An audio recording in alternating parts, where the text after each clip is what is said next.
Côté le lundi, donc Tokutani Bongo, au Parlement debout, il y a 10e mairie, donc 10e mairie du UPS Tshisekedi. Tika on a présenté ma condoléances à la famille biologique, il y a mon amboka Nixon et Luko Salé, où Asila qui fait la maman, donc Maman Chita, donc qui est payé à son âme. Et pour s'équiper, pour profiter pour le programme, donc il faut résoudre vendredi prochain, je pense le 21. Pour samedi, donc vous allez exposer ma béni des visionnaires à l'humidité 13e minute. Sans plus tarder, Toko Yoka Makanisi, il y a Bandeko IDPS, évangéliste, Basala qui plainte au plainté. Bisous tout le monde, la place n'a pas monté. Naende mwana mboka baruti tokobeta na ye masolo ya 38e anniversaire ya IDPS pe toyamba pe mwana mboka Chole bongo tokoshite bongo na parlement debout ya IDPS. Sans plus tarder mwana mboka baruti olobini par rapport ya 38e anniversaire na bino maloba mboka wayo. Mbote mingi ndeko. 38 après lelo bilan ya IDPS nini ko sala biso. Non, na 38 à IDPS lelo d'ailleurs en écart au sali déjà, ça prouve na face à un monde que l'UDPS avait une idéologie où il y mettre en place peut te bander que ça la suivi à idéologie.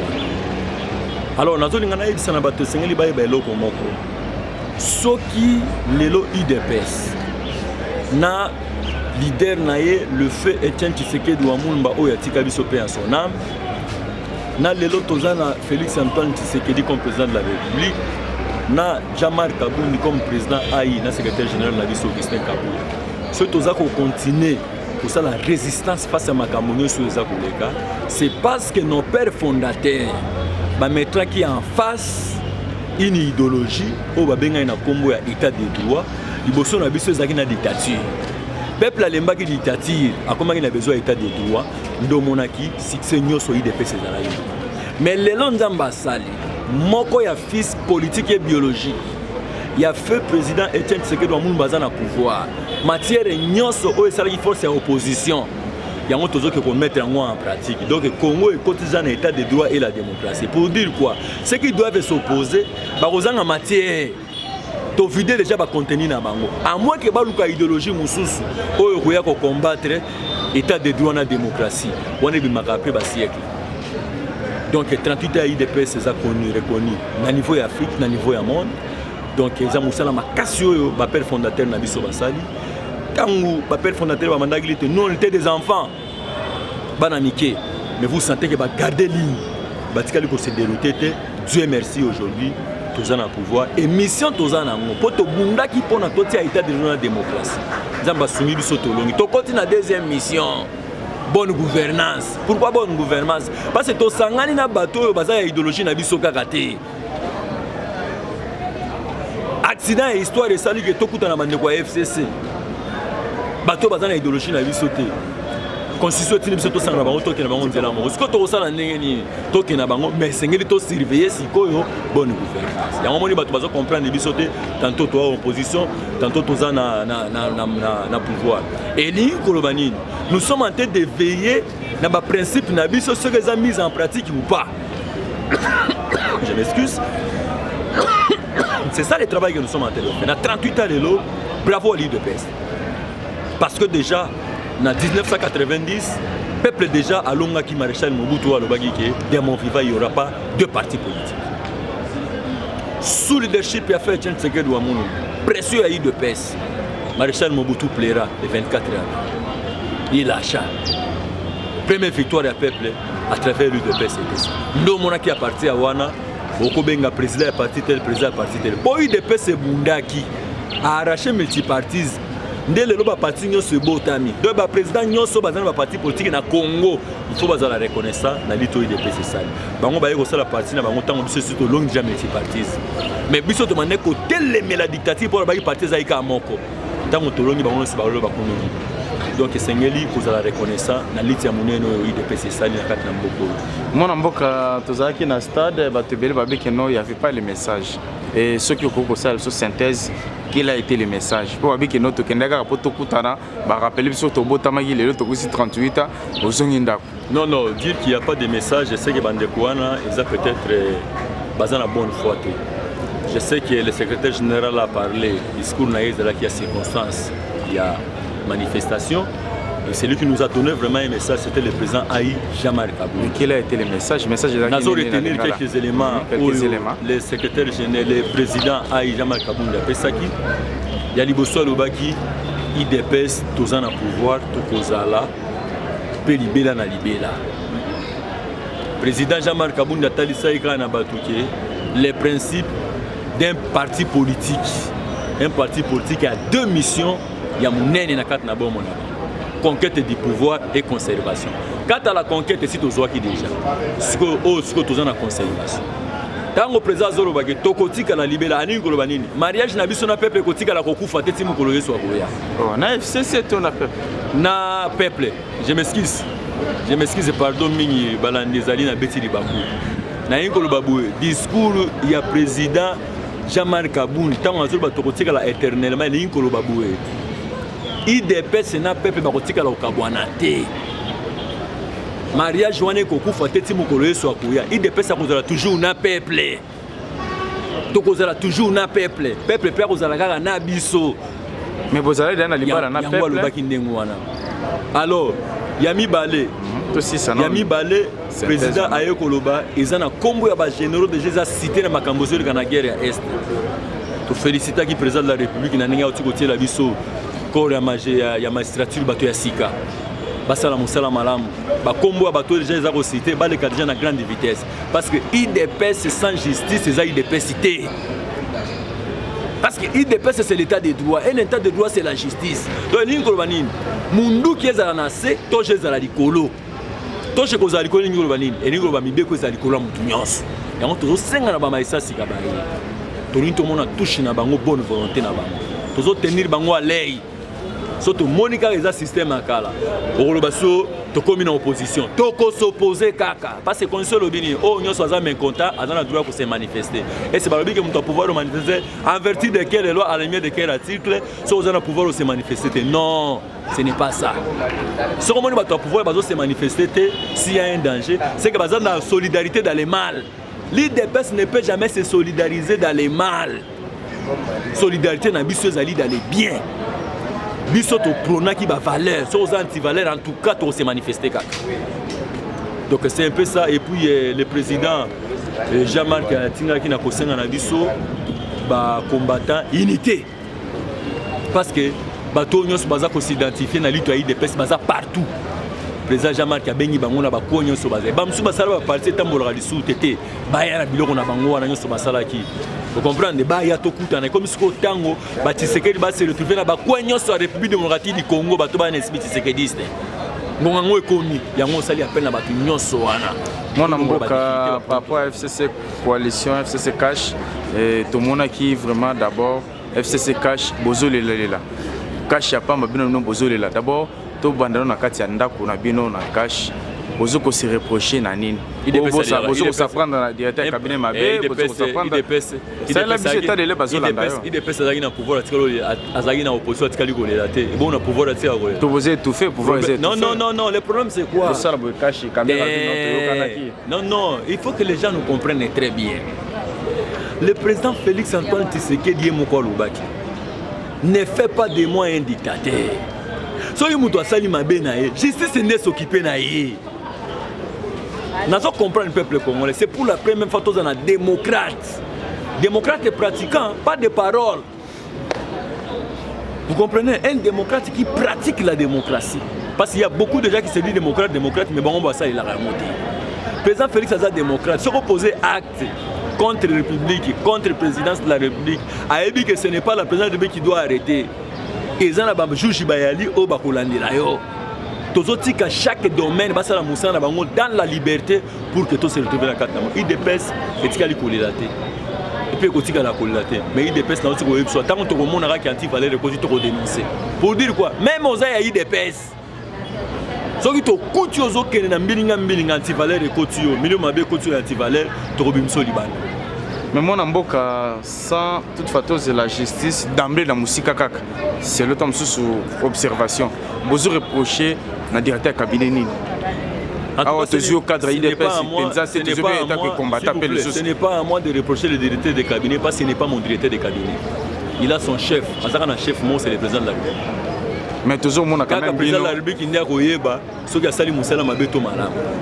il ne faut pas juger la personne au PC pouvoir. Je n'ai rien donné comme travail na directeur du cabinet chef de l'État Vital Kamerhe pour que ça les reproche.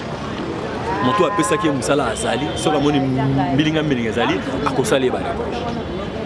Mon amboka reproche peni no web ça va dans le FCC. Message no repose ça va dans le FCC comme message. Le message pour la bande de FCC. Année à action. Et là on a zo senga la bande de FCC et senga ba comprendre que le système de jeu s'est changé. Un bon entraîneur, la nanga très bien dans le beloko. Un bon entraîneur. Ce qui a entraîné l'équipe na ba yeko beta match na terrain. So yimbule beti entraîneur malama ko yebisa ba joueur na yeke temps échangé. Beaucoup ne kolongo la ba botine ya plastique, bola ta ba botine ya bibende, no kitata boza ba meilleur joueur beaucoup glisser. Le col a essayé de changer, pouvoir essayer de basculer. Bande quoi FCC baza ba nostalgique. Ba okantaka ke zaka kabiso. Tozaka ba ministre, tozaka ba nan ndo monde bazo kuya na ba mbeba. Et puis so bazo continuer ba kosila. Ba kokanga bango en désordre. Po biso tozoti a état de droit. Yango nazo senga na bango ba comprendre que mbule beti ba changer ba chaussure. Bala te ba bote mbula po baza na sécurité. Bote mbula na minute le système de changer, système déjà changé. Tambula na kati ya droiti na état de droit pour bika. Baza suna chance musute chance na bango tikalika Félix Antoine Tshisekedi. Bolobaki boko fune na passé te toki koto passeport bandi ko botola koto ba msusu ba kendo ko samba lobby koto bwewe. Est-ce que ezalaki nanya lobai na ko fune na passé te? Mais tolanda quand même. Ce n'est pas l'IDPS qui a dit. C'est le président de la République qui a dit que ce n'est pas lui. D'ailleurs, celui qui est à la recherche des infractions, ce n'est pas le chef de l'État. Ce sont les procureurs. Les magistrats, ils sont à la recherche des infractions. Ce sont eux qui peuvent fouiner. Mais le président Lebi ne peut pas commencer à aller fouiner. Ce n'est pas son travail. Les magistrats dépendent du chef de l'État. Non, les gens n'ont pas compris le langage de Félix Antoine Tshisekedi. Écoutez, je ne veux pas, nous n'allons pas. Non, écoutez mon frère. On m'a battu tellement que battu bafandi mingi na république ya dictature. On m'a na république de dictature. Batu nyonso basala na période ya ba dictateur, ba travailler na intelligence ya mutu moko. Donc, soza chef de l'État, chef de quartier, asala maïla président de la République. Chef d'avenue, maïla président de la République. Gouverneur, cas président de la République. Mais dans la démocratie, chacun est libre dans son domaine. Imaginez si on est ngabo, si on a dans likamuna mutu mo songolo. Donc je ne peux pas aller porter plainte parce qu'on a dit qu'on ne peut pas fouiner. Non, c'est lui qui a dit qu'il ne peut pas fouiner, c'est le chef de l'État. Quant à lui, il ne peut pas fouiner. Mais aux autres, mais la justice c'est pour tout le monde. C'est pour tout le monde, ne vous inquiétez pas. Et puis, bande kouana. Parce que ça n'a pas comprendre que le système de gestion s'est changé. Message de bande Lamuka pour les partenaires politiques. Non, pour les bande Lamuka. Force à IDPS et Outaki na idéologie. La nanga malam, monsieur le journaliste. Opposition na kati ya Congo, ezalaki na force ya makasi koleka pouvoir. Pour quelle raison? C'est parce que Etienne Tshisekedi wa Mulumba akutaki dictature. Aye na idéologie na ye mususu, état de droit na démocratie. To komaki na guerre ba idéologie. État de droit kotoyo, dictature kotoyo. Peuple siko asali adhésion na état de droit. Siko lelo matière nyonso banda ça la force ya opposition. Félix Tshisekedi azo mettre en pratique. Donc na minute bande kwa lamuka. Baza suna continuité, baza suna matière. À moins que ba créer idéologie mususu o ba koya ko mettre en face ya état de droit na démocratie. Et c'est baza na maïla ko créer idéologie pour combattre l'état de droit na démocratie. Je ne crois même pas. Cela veut dire quoi? Et l'incro bagi bande qu'on a biso wana bazala calme bazala humble. Surtout nazo senga vraiment na bande ko wana basanga ensemble. Basala opposition moko républicaine. Parce que na minute au président Félix est prêt. Il faut mettre ba test sur la République en valeur. elingi koloba nini baopposant bakobanda kozwa part na bango ya basoutien na bango mais moyen kosoutenir baparti politique ndambo eza te base mettre en bloc balukela biso leader moko akoreprésente bango mpona baya en face na biso. C'est le président alobaki yango bien bazotindela président bato butu na mo yabi il y a des gens qui m'envoient même les émissaires eza na bato mosusu bazoya bango moko mais je leur dis ceci de se préparer pour 2023. Mwana mboka tolanda pe moko ya porte-parole gouvernement alobi azali porte-parole au gouvernement comme makambo gouvernement PC non président et puis porte-parole besoin qu'ils que non azo ça la visibilité non écoutez répondre écoutez par rapport à cette question le porte-parole c'est le porte-parole du gouvernement. Il est appelé à faire le travail du gouvernement. La présidence de la République de ce côté-là il faut qu'on se comprenne. Vous comprenez? Donc, mais au moins, oui, il faut avoir une bonne volonté. Tant que déjà que Mokondi, numéro 1, Makambunezo qui est milinga. On ne peut pas l'arrêter, ce qui a été éclairé. On comprend? Et l'ingolobani. Pour il faut que vous ayez un lia. Tant que vous allez, nous avons une cuisine. Donc, quelle place Azali, il faut Zaramato, il peut me faire partout. Mais pas critiquer Azali pour le gouvernement. Parce que si on critique le gouvernement, lui-même est critiqué. Donc il doit être souple par rapport à ça. Non, réunion ministre, vendredi, chaque vendredi. Si vous samedi du Cameroun, le chef de l'État, vendredi pour pas faire autorisation, il doit comprendre son rôle. Bazo Bengue déjà porte-parole. C'est qu'il maîtrise le gouvernement, il peut engager le gouvernement parce qu'il fait partie de 4 gouvernements. Donc il faut y aller à la parce que non, il ne fait pas bien son travail. Je comprends un peu ça. Et puis il faut comprendre moi parce que c'est lui qui était là, il parlait tellement trop. Il fallait pas que ça m'aide. Bon, ici je ne parle pas de la question de la IDPS. Citoyen congolais. À mon avis, c'est un analyste politique. Domaine de Falazon. Le col amène afin qu'il n'a pas de FCC. Ayebi bango très bien. Pour Nangai, cet élément il fallait tout récupérer. Sauf que Miska Moutou a tué le bisou. Pour maîtriser bien. Donc, bien moi, bisco, tu as une partie politique. T'as que IDPS. Est-ce que porte-parole ya malonga pe azate pa na bino bako remplacer taye un jour? Non, le problème est que le pouvoir na biso comment on a battu l'IDPS. L'IDPS n'a pas combattu seulement pour les gens de l'IDPS. L'IDPS a combattu pour na bola mon peuple comme là, c'est que les bateaux va comprendre. Les bateaux n'ont pas montré. N'engo yo bundi tisco sur nos pouvoir te. Yo zana nini? Eso so bongabi. Non, on n'a pas combattu pour nous-mêmes. Biso to bundaki pour na batu. Bazala malam. C'est ça d'abord notre combat. Si on a 4 partis dans mon niveau, secrétaire général en Abisso, Augustin Kaboué, il y a mon communicateur, il y a grave. Si on a qui conclave, parmi les résolutions conclave pour communication avec les Mboka, ils ont pour mettre en place une commission de communicateurs. Donc il y a formation pour inonder la télévision. On a micro les réseaux sociaux, il faut des kimia. Les réseaux sociaux peuvent les métiers, Tony. Inondation contre les réseaux sociaux. Nous avons su imaginer dans les réseaux sociaux. Nous avons su faire Makambo stade. Et ça, et embrouiller les réseaux sociaux dans la minute où non, il faut qu'on soit sincère. Parce que tous sur la Makambo responsable. C'est ça, c'est ça. Ce que tu as vraiment, parce que tu as qui pour côté des pèses, il n'y a pas de marche. Zambe na biso na likolo zo continuer kotambola na biso po UDPS ebundelaka justice na état de droit. Merci.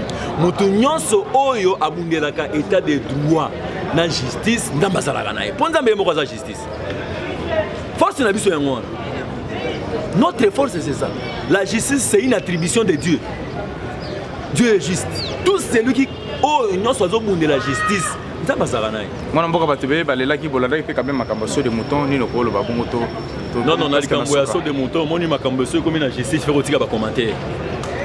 En tout cas, je comme une justice, je vais commentaire. Tout c'est là, juste baza pour l'andela, pour que ça puisse répondre, de trouver bani to kolba. Moi, n'importe quel peuple azole là, dollar est bâti, il fallait que tu kabila zonga. Pour dollar, on va dire. N'importe quelle révélation, moi, dollar, mais na moni que na rozala pressé, rozala bien. mais il y a que secteur économique en Mboka et Simba Magi na dignitaire à FCC. Je dis très bien. Même au monde libanais, Azaka figurant.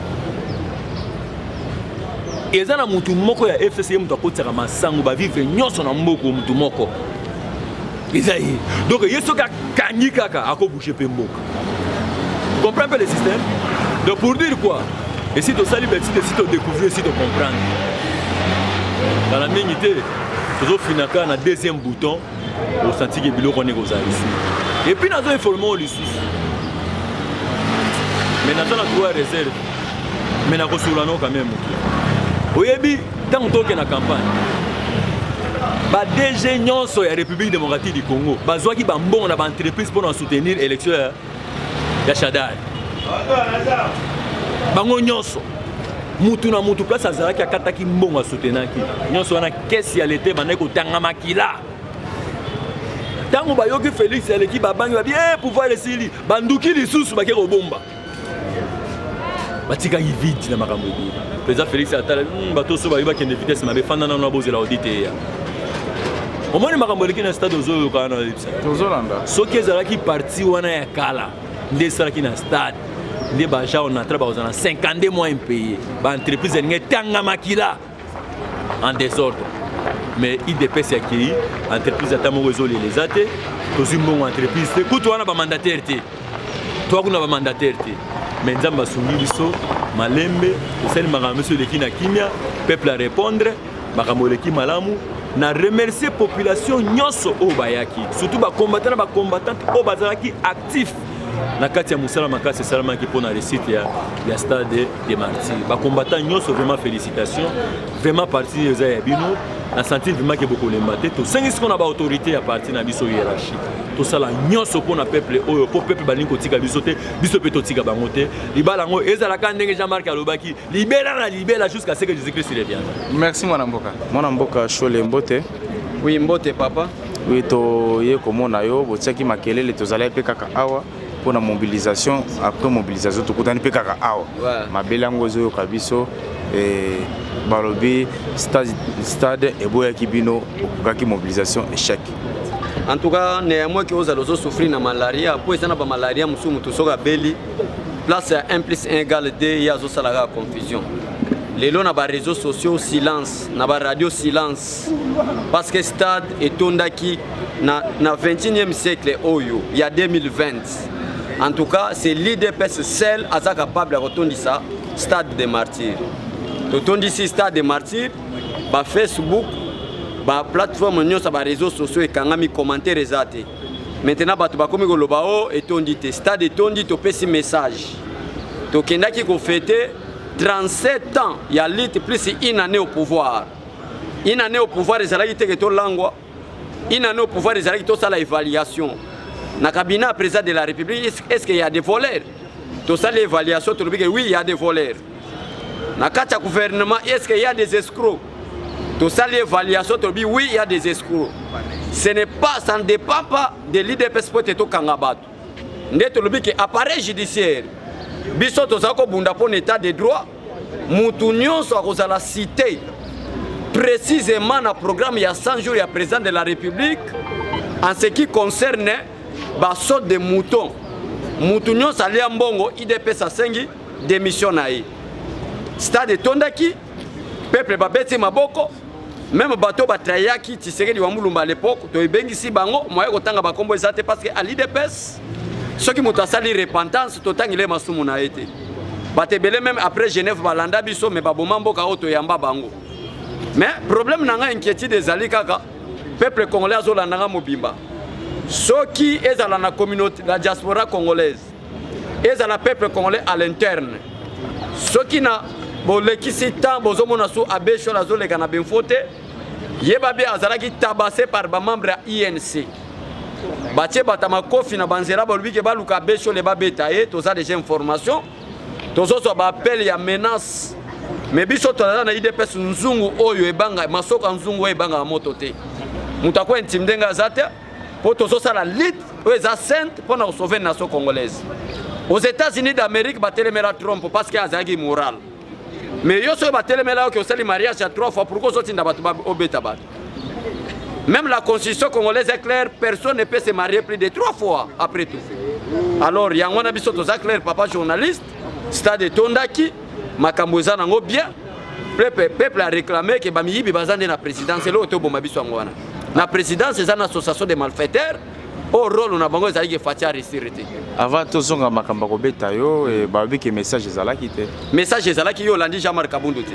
Babi message Zalaki. Le président du parti a été clair. Matinée politique. Matinée politique, le message a été clair.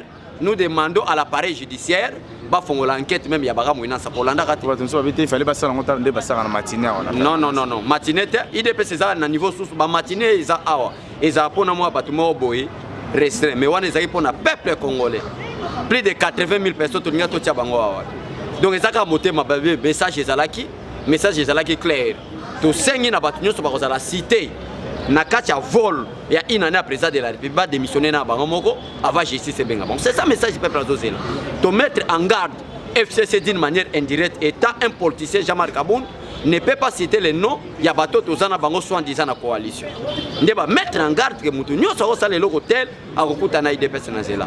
Message est l'équipe. Après vérification sur les moutons, tout le temps, on peut sa mot d'ordre de Pessamité. Au chef de l'État, on est dans le stade. Le chef de l'État, 2 fois, on est dans le stade face au Kinois. Deux fois, tu es mal à Liboso. Et bon, Zakaria, c'est un membre de l'IDPS. Zakaria, c'est en tant que peuple congolais. Ça, c'est une organisation de l'IDPS. Expliquez bien le peuple congolais, dans le stade de martyrs, Félix Alinga qui a pété. Tout le bagage vérité. Mais, qu'est-ce qui s'est passé? C'est Félix Tshisekedi qui a été élu dans le Congrès comme président de l'IDPS. Jean-Marc Kabound fait l'intérim. Bakolo na Congo baloba boy. Na Zamba moko ezalanda de Lyon te. Zamba moko ezalana Lyon moko. Du fait que le poste du président de la République est incompatible à d'autres fonctions, c'est la raison pour laquelle Jean-Marc Kabound a fait l'intérim. Mais celui qui a été élu aux élections à Congrès, il y a IDPS, était Félix Tshisekedi Tshilombo. Ndene fiji na biso ya campagne et sengeli to tshelo ya président Félix Tshisekedi. Jusqu'à ce que Félix a ça 30 ans, ce qui peuple a lingi, parce que selon la constitution, le mandat du président de la République est de 5 ans, renouvelable une seule fois. Et Batamayel va définir aussi comme étant la dynamique.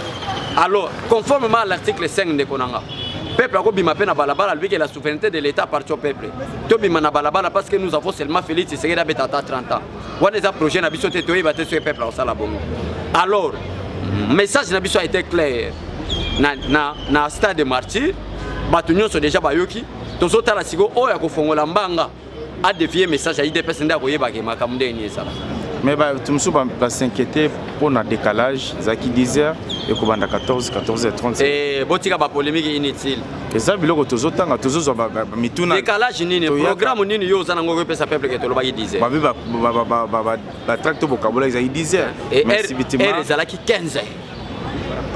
R zalaki 15h. Et bazo banga du fait que IDP c'est sa partie de masse. Peuple ninga zo yebele, talaka peuple zo utamalu. Na makolope IDPS a été transporté. Po biso to lingate mbongo e bima. Transport okaki. Yo so oye na transport no batu ba mati ese IDPS mutatindo cha transport. Même ngana kendaki na ketch bakabeli ngana ndeko etambola nango. Est-ce que linko lo ba ke IDPS la bimisa ke ketch kana tambola. Transport mo babambi photo effigie no, ezay montage. Eza montage était mutunde alingi asala ndebongo. Où est le problème? Ce qui papa Nick Mukamba na Lubumbashi alubi ke to tsheli bino par exemple esprit de vie ngwana. Ce n'est pas l'IDPS par rapport nenge FCC salaka.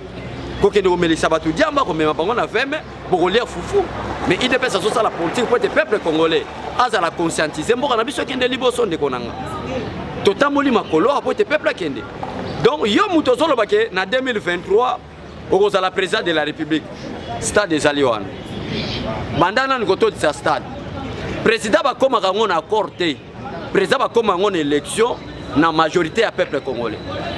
Et nous avons compris que nous avons un accord. Si nous avons expliqué l'accord. Nous avons un accord. Si nous avons un accord, pour saluer les gestes, pour venir sur le plateau à Gomena, qui est un maître, pour après tout ça, le débat contradictoire. Nous avons déjà compris. Nous avons déjà compris. Si nous avons un débat contradictoire, il y a tout ça, l'émission est allée. Qu'est-ce que signifie l'accord à Nairobi? Pourquoi d'abord l'accord à Nairobi? Pour nous avons une polémique. N'a pas communicateur à INC, ba communiquer 5 à 5 ans. Mais est-ce que pour être président de la République au Congo, est-ce que sont 5 à 5 à 5 ans? L'accord signifiait ceci. Félix Tshisekedi a retiré sa signature na Genève. Pour le peuple babimi na balabala, yo na ebito retirer qui na abimaki. Mais à l'IDP c'est ça significatif. Peuple abimaki na balabala, ne Félix a retiré, alobi que non, peuple alobi que na bima. On comprend que Ozandoki, même Satan a rejeté. Ceux qui Satan a rejeté, on nzamba ko yamba yo. On comprend qu'il faut soutenir Félix Tshisekedi. Yo on retirer signature na yo, on soutenir Félix Tshisekedi. Et l'IDP c'est un parti d'amour. On rassemble les Congolais nyonso. On lingata ata 1 cm ya Goma et Kama. Balui que mon frère, au nom de la récompense, ton commission premier ministre. Ça c'est l'accord de Nairobi. Mais selon la constitution congolaise, on donne le poste de premier ministre à un parti politique qui a totalisé la majorité parlementaire. C'est-à-dire un parti politique qui a obtenu 250 députés plus 1. C'est ça la majorité parlementaire. Ça c'est l'article 78 de la Constitution. Mais l'IDPS n'avait pas obtenu la majorité parlementaire. Les CAS n'avaient pas obtenu la majorité parlementaire. Mais pour ça qui biso, token na coalition conformément à l'article 78 de la Constitution pour obtenir sa majorité parlementaire. Et Moukoloba Alliance, c'est Dieu tout-puissant. Nous avons une alliance avec Abraham, une alliance avec Noé. Mais l'alliance avec Abraham et Noé, les a abolir à cause de l'alliance avec Jésus-Christ. Donc, nous avons respecté l'alliance. Également avec vous, de l'IN, c'est un combo. Toké accord pour te toper Sabino primature. Mais Bobimisi, majorité, il y a des députés. Toyo Kelebino, la présidence. Présidence, il y a de l'eau à boire. Moi, si vous êtes infidèle dans des petites choses, ça c'est la parole de Dieu, qui vous confie de grandes choses. Cabinet à président de la République comme une association de malfaiteurs. Si vous êtes incapable de gérer présidence étant un service, qui vous confiera président étant une institution? Chers frères, tolobate. Ndena ya mwa tobiki na récompense, zo directeur de cabinet. Topesi au directeur de cabinet. Si vous avez la biso pour tolobi vérité pour nani. Papa journaliste, vous avez Donald Trump. Na, il a rien fingaye, alors qu'il a immoral. Quand pas de l'immoralité, c'est quelqu'un qui ne veut pas voir une fille blanche. C'est clair. Est-ce que tant que bibo, c'est un péché? Hein mon frère? Donc nous à l'IDP on respecte tout le monde, mais dès que vous avez un coca jam, pour être compliqué, Félix Tshisekedi en tout cas. Tokote le melo banda le lotilo. Ushole tokanisa que Tshisekedi chef de l'État beaucoup ko pema mais tomoni une année après bozoloba kaka tokoloba. Est-ce que coalition na bozo ko se reprocher na quelque chose? Coalition vendre à tout moment bozole la coalition le bol la boluka misala. On dirait ils en a bloqué. Moussala, ce n'est pas un problème. Selon la constitution congolaise, le travail est un droit. Et ça, c'est un droit. Mais pourquoi le droit on les a respectés? Parce qu'il y a plusieurs mafieux au Congo. Jekamine était comment? Albert Yuma était Jekamine. Aboma Jekamine. Azo distrait le peuple congolais qui a 200 millions. Mais il a plus de 10 milliards de dollars. Il y a un FCC, le Tika, les Lilinga Pam. Yo l'andi tengo ika sanjina na bichingobi. Ako sa ke comme Marie Claire Jean. Potakim, balongo la bilamba boingo ika sanjanse gouverner. Ozoland. Le lobino ba journaliste bozako benga Kalef Mutondo le tout puissant. Il a une interdiction de sortir. Ozoland ndeko nanga. Pourquoi tozolo babongo accord ezamabe? Accord ezamabe mutakobomba ngo azate. Toko kanga minoko te ponza mapesa IDPS. To sinaki yango pour respecter pour ne pas violer la constitution. Lamuka a raison. Lamuka a raison te. Mutabandi réalité des zina pas ko c'est lui qui gagne c'est Félix Tshisekedi. Yes, yo kotanga pe lelo lamuka na nini? Lamuka pensa na kala. Ozolanda ndeko nanga. Donc pona ko yebisa peuple congolais, Nzambe atinda ba sauver mi balete. Nzambe atiba sauver moko. Pour la République démocratique du Congo, Olinga Félix Tshisekedi, c'est lui le sauveur pour le moment pour sauver la nation congolaise et son peuple. Olinga te. Et mon ami clair. Ce qui Félix Tshisekedi, papa journaliste, on le bana vérité. Ce qui Félix Tshisekedi a dit que je vais commencer à fouiner le passé. Même Batumso Bazana cabinet seront arrêtés. Même Batumso Bazana la Mouka seront arrêtés. Les lots Adolphe Mousseta Linga comme appelé opposant. Les lots Moïse Gatoum Linga c'est l'opposition républicaine. Ce qui est le bibino pour le bataille de Pes Baloba. Selon la constitution congolaise. Est-ce que le Congolais a un métier? Congolais vraiment négocié à moi sinon à Mouindo, yo Mouindo. Vous trouvez ça normal? Fruit à métier, ça fruit, conséquence, il y a papa Mundele et maman Moutoumouine. Yo mona wapi yo za Congolais, mais ndekona za député na Zambie. Yo mona wapi yo za Congolais, mais ndekona za Burundi na Londres. Ce qui te lobby, batu balobi ki obaloba. La constitution est claire. il y a des conditions à remplir pour être candidat président de la République. 1, vous devez être de nationalité congolaise d'origine. De la nationalité congolaise d'origine. Mon amboka tolandaki porte-parole au gouvernement lobby nazali porte-parole à Félix Tshisekedi président de la République pour nazali porte-parole au gouvernement na komema kaka message ya gouvernement. Par rapport à reproche bozo pesa na que soke zalaki mende ngaki banda ko louer Tshisekedi ya kumisa Félix Tshisekedi azana bateau déjà ba ko louer les campagnes. Il y a un individu chef de l'État pour la présidence, il y a aussi les porte-parole de la présidence. Alors, le patron numéro 1 du gouvernement, c'est qui? Qui est le patron numéro 1? Le chef numéro 1, l'exécutif numéro 1 du gouvernement. Ce n'est pas le premier ministre. Ça, je réponds à Jean-Lino Makelele. Tant que peut-être sous les effets pour le bataille de Pesse Baloba. Est-ce qu'un ministre de la communication a quoi expliquer Bongo? Que je suis pour les communicateurs gouvernement. Alors, l'exécutif numéro 1 selon la constitution congolaise, c'est qui? C'est le président de la République.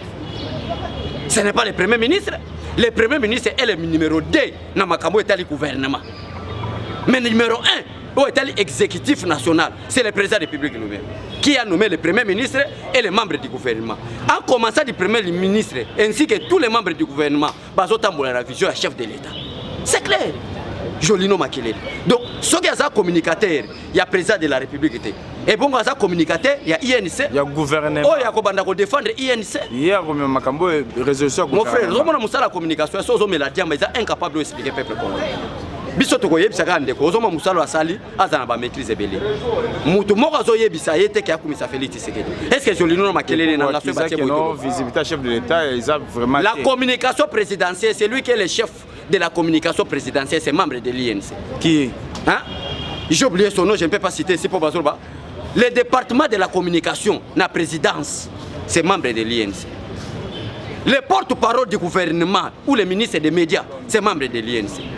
Et on travaille en complicité pour mettre des coques à jambes que Baksou a chef de l'État est banaté. Et tout le bateau le bateau. Ndena yango to baki non? Et zo tambola mabi. Mais ils sont contredire rétalier à cause de la sanctionner. Nako banda pe ba voix ba marcher à to banda ko telmer alonga ko longo. Mona elle ba yemba kina baso de muto ke ye wana muyibi. Biso bato yebisa peuple yemba. Moi mboka tomoni déjà na anticipa ki keno na déjà na bappel ya mabezo yamba nini ko expliquer biso na bazo landa yo nini ezolinge komela yo peuple congolais sala lelo yango lobby et koleka na ba média ebele lelo message nini peuple congolais biso to finga raté biso to lobaka pour respecter les principes et la constitution congolaise est claire. Muto azana immoralité ne peut pas être président de la République. Ozolanda papa journaliste to finga pe mutu mokote tozozwa bappel butu moya bandeko na tangi clair bandeko ya INC ba mususu bake corrompre ba journaliste na Gombe pour être ça la débat contradictoire na bango ba enlevenga kuna. Et la fois passée l'un de mes collègues ya ba parlementaire debout ba enlever parce que ba benga ke Chole selon et il pensait que Chole ba sa ko lukande zakinga ba enlever ba ke betaye na mavale na monga fula. Elle ba yeko la photo ba ta mwana photo nanga ba ke ko ta le longi na ba moni ke ba kokanité. Et jusqu'à présent tous soit menace. Mais na ko yebisa peuple congolais boy. Biso to banga raté. La vie politique est la vie privée. La parole de Dieu est claire. Pour être évêque, vous devez marier à une seule femme. Pour être évêque, et Seigneur le temps sa famille na yo malam. Si vous êtes incapable de ko sa famille no malam.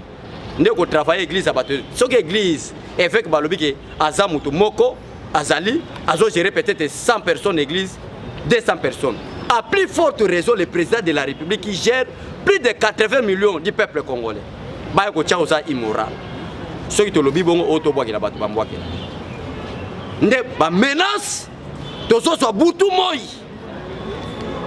bako boma bako sala orke ngape na lega na sama kolo Tshisekedi wa mulumba nana kindoki akosakana te yango zo mona confusion ezwaki bango baki pembe bana kindoki mais na yebite que la politique c'est kindoki mais abiso kindoki kati na nkolo ozoran eza différence kindoki kati na sata na kindoki kati na nkolo parce que ndoki aleki bandoki nyonso c'est le tout puissant ozoran ndeko nanga donc du fait que la lutte de l'UDPS est sainte to kondima jamais mutu na 1996 azaki burundais.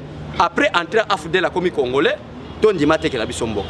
Ça sera inacceptable. Tokolinga jamais mutu yo yebi ke ezala bapoliticien mosusu bayebani après le 17 mai 1997 na entra AFD mutu appuye mboka oyo na Kabila bapoliticien nyonso ezala lamuka ezala bande mosusu toza na bango na kati ya cash ezala FCC. Il n'y a qu'un seul parti politique qui n'a jamais travaillé avec des dictateurs, c'est l'IDPS.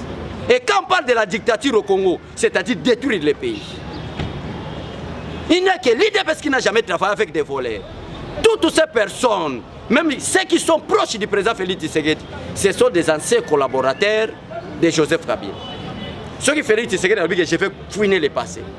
Même Batmousou Sero arrêté dans un cabinet. Bon, tout par exemple, Papa Nabiso Vital Kamel, fut l'ancien président de l'Assemblée nationale, où il a accepté un budget avec Antoine Gizenga de 2 milliards. Vous avez le président les plus aimés. Les plus aimés, mais faites attention, papa journaliste.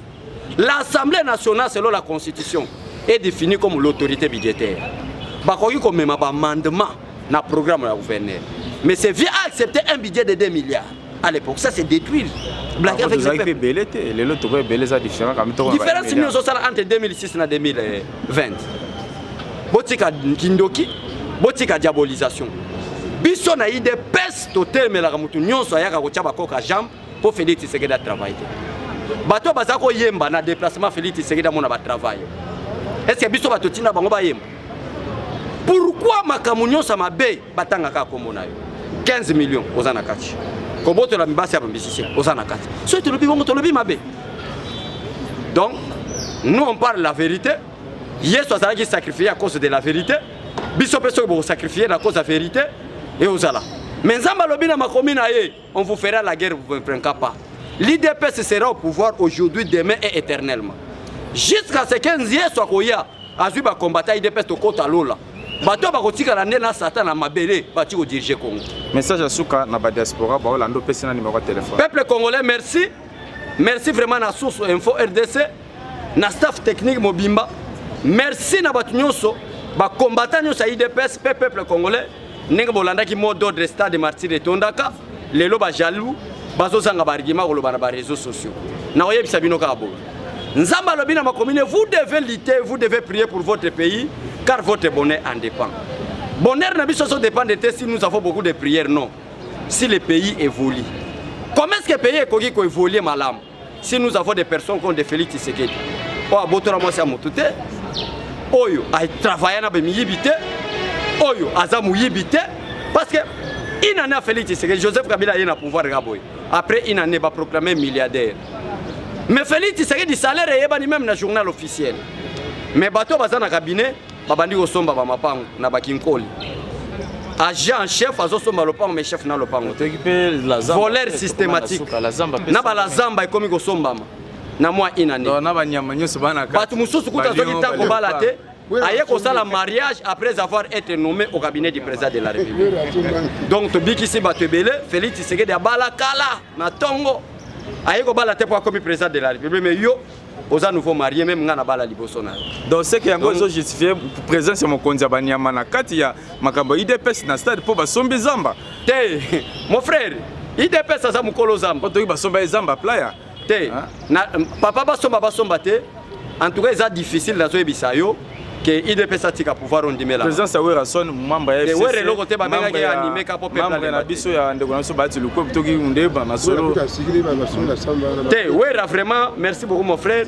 Ouais ce n'est pas un problème azane na batute même ngana leki na batu. Tout ça la ba débattre nous avons besoin de la réconciliation nationale. Mais IDPS c'est tondi ça ki nango batu ebele. Donc problème ko lo bateo ba bati luko bonani. Mais na mettre en garde. Soko ko boma bomana na ko yebiso boy. Okokufa komela poison tiki mboka o IDPS au CDT. Yi to kosa gibino. To kosa bino to memela bino politique les kobo les rena venez rassembler. To sangani to zui bino na pété. To bimisi misisa même na diplomatie, même na peuple congolais, misise bimi batu na biso tindia formation Israël bazongi. To comprendre misise bandinde to bandi à 2020 année action. To désarmer je l'aime. Militaire atamoka beti coup de batte a to préparer kinga kati to déshabiller bango.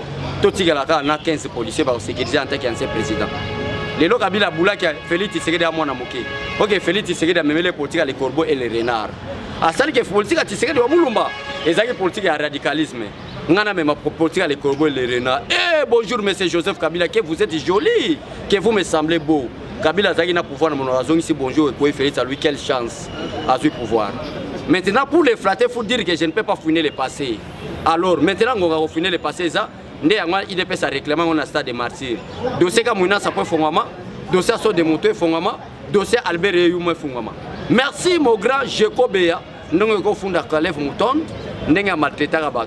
Ngape nana ko raisonner soki na mona ki na bando to atungisa kanga na kuluka mwena ke dofunda yi donc botika na bino calme boza la poser po biso to hotel me na mutu nyonso a hotel me Félix Tshisekedi parce que en dehors à Congo to na mboka musute to ko na Congo oyo conseil na mutu ko la président de la République ko lula basi abatuté la démocratie to pesi na IDPS to na posa mutu nyonso za ne président de la République mais conseil na ko pesa yo vous êtes même ma commune ensemble le but toute autorité vient de dire comme est-ce que autorité zo ou t'es pas ensemble yo lingo za la immoral so to peso conseil auto finga combien de musiciens pas regretter na comportement na so to tangi comme maman tel bon problème est merci na président Félix Tshisekedi Lombo pour abala mwana mboka maman Denise Nyagori Mutasiri Kivu aza congolaise d'origine merci beaucoup mais ezala ba musu baba na bango ba métier alanda pour apembe problème est ça choix na yo vie privée notre côté mais l'homme politique n'a azana vie privée il faut pas contrôler c'est embêter nos soko kombolaka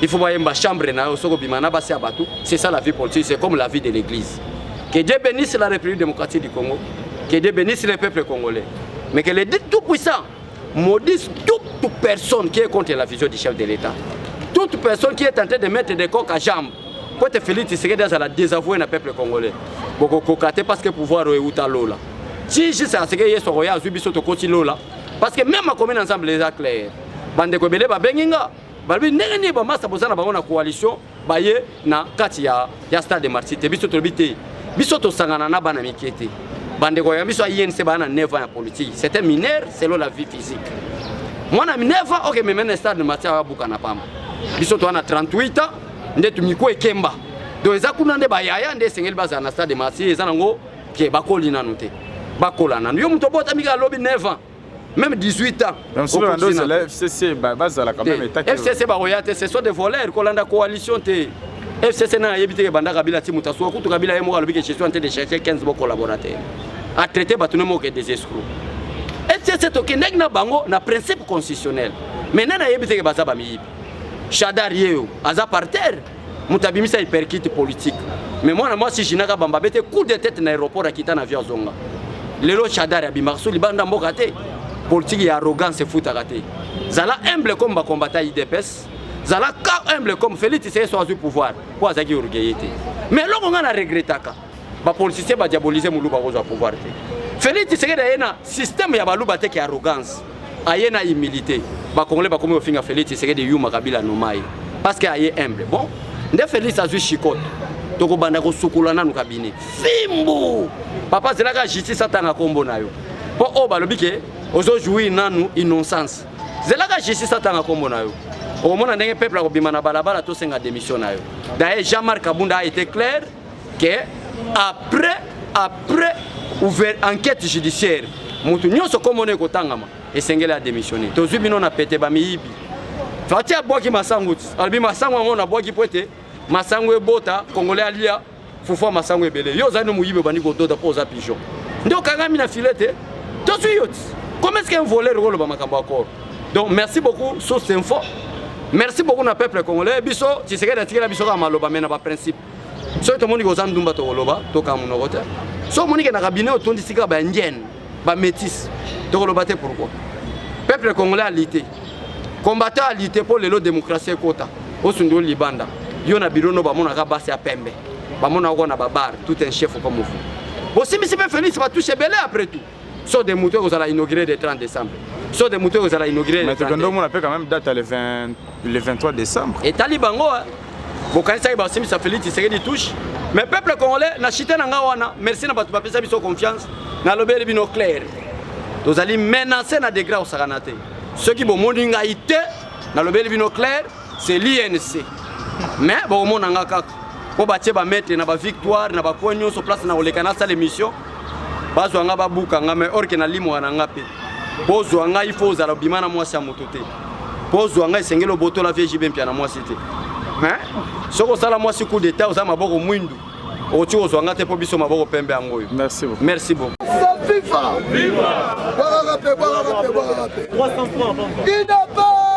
FIFA. Awa sikoyo ndenge carte ebetama kisha combattant. Carte na bango ezalaki nini? Catholique asala mobilisation ya bafidèle na ye. Balingaki bazala infiltré na bakombata ba ya lamu na babizengi ya FCC basala marche mpona koproste omoni bamakambo bamanaki oloba o bankanisation o banyamulengi o beni ezalaki deja diabo mpona kokotisa bakongolais eni na mitu na bango. Leo balingaki baprojete marche wana basoda na bapolisier balingaki bazwa instruction mpona koboma peuple congolais. Babaloba voilà facha bandaki koprêcher état de droit. Voilà que non bapolisier na ye bazoboma peuple congolais. Pas histoire se répéter. Il y a 1992 oyo Mobutu aboma ba chrétien oyo babandaki kotelemela conférence nationale souveraine. Mais je vous dis que tu n'as pas connu son amaye. Bangolais ekwai na maboko ya mbongo. Nazoyebisa yo oyo Mosengo azalaki isolé. Mosengo tellement ayaki comprendre bangona ambongo pesi mwa bobo. Alobi wapi muke oyo bapesi. Oyo bapesi nga muke te bapesi nga kaka mutu. Nani Mosengo alongolaka Sambalata Salimu. Asika. Ambongo asika. Bala moko bato basalaki aux alentours. Donc les grands séminaristes, il y a un stage, il y a un mouvement suspect. Il n'a pas savu fort. Pour vous dire comment Batu Oyo Basa Bandoki, Peter Pama ici, c'est pour la toute première fois qu'un président congolais a la biographie exacte. Bien, papa congolais, maman congolaise. Sikoyo. Bozo bundisa ye pona ni na place bo puyeye bozo tiela ye bakoka jambe pona ni ambango ezala mbala na yo ya liboso pe ya suka il est pas savifa aebisi voir kutu na cabinet na ye azona bakomba mais bakongolais comment bokozala na mutema mabe ya sika oyo basalela na mute Fachi aza congolais oyo chez bango tous les peuples congolais ayebi ya TDP Savifa sikoyo mutu nyonso mutu oyo chez bango bayebi yango akosala congolais mabe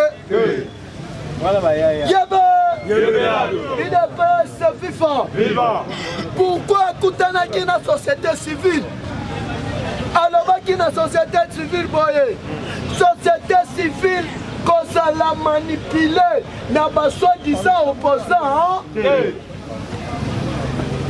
yo madidi na États-Unis d'Amérique ondima Fachi moko oloba tout sabino na ye toboyaka lelo ozomibenga opposant yawa yo ozalaka congolais oyaka ngo na développé il est pas savifa. Je vous dis frère tu prends à côté de la conférence nationale souveraine à côté de la diaspora africaine basekre nyonso toyebi ya sikoyo okomi congolais yawa wapi bafoto na yo ya bomwa okola na quartier ni yo moko na njili yo moko na lingwa ojuste okondima wa mais Fachi à l'époque akoli na Kalina na Gombe azotanga na bana mindele Ambassadeur Bazoya Tchebango à Chilombotia Kandi. Ah papa, comment? Cette fois-ci tu n'as pas voyagé, non, je suis encore là. J'espère la semaine prochaine j'irai en Belgique. Yo à l'époque, m'a dit que vous allez dire papa, tu as vu ça ma télé? Une épaisse au pouvoir pour les siècles des siècles. Amen. Amen. Au ah ouais, c'est quoi? Yo kandenge carte et zobeta. Peter Pan azui mutuka na ye Chevrolet, UDPS Viva. Vers 18h, balongo pena na vitesse moko ya kosakana te. Inde tina kingakate. Awa okoyoka selon nanu ba analyse oyo ba interprétaki nanu rencontre na bango avant tokoma na mukanda. UDPS Viva. Tobetelaki bino lisolo. Ya histoire ndenge se répéter. Ndenge Richard Bill Richardson akendaki kokutana na Mobutu na Alain Agret oyo bakendaki koyebisa ye papa bileki obiko sala odega soki oboyi toko humilie yo tokozwa kadavre na yo to expose yango na Saïd Mobile. UDPS Viva. Avant que le malheur arrive yebe bras droit na ye oyo akendaki koyebisa Mobutu mwana mali comprenez mon démon général Maye alobi ata badeliti kende na mpona minute oyo bafrontière nyonso bekona faci akangi bafrontière to akangi te oyokaki Tshibala alingaki akima bazongisi to bazongisi te yebe olingi okima okei wo onga naza mutu ya ide oide pesi barefcc ezalaka ote toza na kwali baloba na ye boye alobi na policier wana odio suku mpote nani agent ya DGM alobi awa oloba chiluba oloba français oloba lingala oloba swahili okobima Tshibala azala wo fandana longola sapa longola cheni pesa bacho nazoyebisa yo état de droit ebandi awa remise et reprise kala mingi te prestation ase faci alakisi bango jabo si magistrat UDPS Viva po wana bokende bopotana na niveau ya assemblée na awa nazoyebisa yo bazwa mfutuma awa oyoki bakomi kolingila ilunga bulu basengela ye motion melere bakosengela yo motion mbala moko crise ekotaka te esalini toyebisaka bino gouvernement eza neti papier ya Paris fou soki match moko ekati nazoyebisa yo ata sa match soki ekotaki me moko so ekati nyonso ekoyaka te esalini UDPS Viva bomoni makambo eyala asalaki biso lobi gouvernement ezali bo lere bokodestitue ilunga mbala moko faci alobi a partir ya lelo makambo assemblée abue o crise yango wa tombola loboko kanga ba awa sikoyo avant nanu okoyoka point de presse ya la mère Mende Omalanga me toloba te propos de la mère Mende trouble dans la coalition FCC Cash. Nous avons accepté la coalition. Faisons alors en sorte que les choses marchent bien. Soutenons tous le président de la République, son Excellence Félix Antoine Tshisekedi Tshilombo. Car toute démarche déstabilisatrice des actions du chef de l'État, dont nous sommes d'ailleurs majoritaires, se retournera encore contre nous FCC. UDPS Viva. Car nos 18 ans, nous avons échoué. Il faut être sincère et soutenons les chefs de l'État.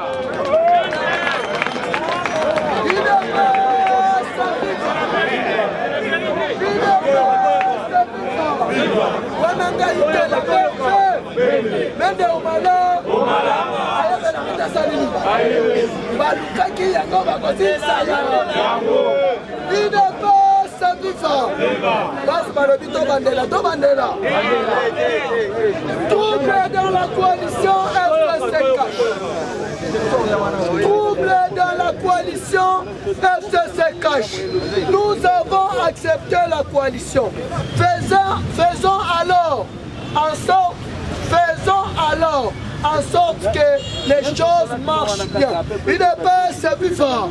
Nous devons soutenir le président de la République, Félix Antoine Tshisekedi Tshilombo. Toute démarche déstabilisatrice des actions du chef de l'État, dont nous sommes d'ailleurs majoritaires, nous les FCC. UDPS Viva. Il faut connaître qu'on doit être sincère. Nos 18 ans, nous les FCC, nous n'avons pas réussi. Nous avons échoué. Alors pour ce, veillons soutenir Félix Antoine Tshisekedi Tshilombo. même dans son Larata Salini. À comprendre déjà que par exemple, Papessi Kabila invitation à mariage, il y a anniversaire, invitation à combattre avion au fait. Dans ce pays, UDPS Viva. Awa sikoyo yoka selon ba commentaire ya ba grand analyste. Oyo ba interprétera ba signe. Pour comprendre qu'est-ce qui s'était passé dans na Kinakati. Mike Kamer, ambassadeur actuel des États-Unis d'Amérique.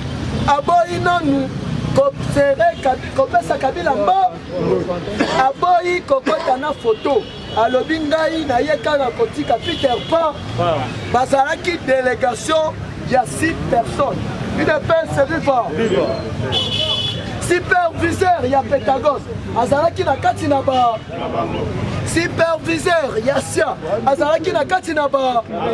Bien-être ya Donald Trump awa okotanga okocomprendre que non Kabila binyaki ya biko. UDPS Viva. Parti au pouvoir vivant. Dans cet entretien, dans cet entretien, où tous les actes du langage, où tous les actes du langage ont été si bien représentés, illustre combien la poignante de main entre les deux hommes relève que plus d'une mise en scène formelle que d'une audience riche et fructueuse. Les diplomates américains s'est mis devant sans sourire de Joseph Kabila. Il a refusé de lui serrer la main. Il a dit, je suis venu bel et bien accompagner l'envoyé spécial de notre président, Donald Trump, qui à bientôt en 2021 va se rendre en République démocratique du Congo. Et avant son arrivée, Kabila ne serait plus en RD. Wanangaïté. Mike Kamerzi. Mike Kamerzi. Mundi Bouyabako. Il y a un message particulier. Il y a Donald Trump, Chouza Donald Trump. Il y a Chouza Nakala, la pape François. Na 2021 bango tout na Congo. Donc suka wa. Awa sikoyo yoka. Donc ndega tout to loba mukanda ya monsieur Peter Pan. Merci au président honoraire Joseph Kabila. UDPS Viva. Il est grand temps de tourner les pages car la RDC vient d'écrire une nouvelle histoire. Et ta présence au Congo, sur 100% des Congolais gêne au moins 92%. Alors, il est temps, UDPS Viva, parti au pouvoir Viva, de choisir entre les deux. Au lieu d'être humilié, tu vas choisir d'être humilié ou d'aller en retraite ou aller tout droit à la CPI ou mettre fin à ta vie humaine. UDPS Viva.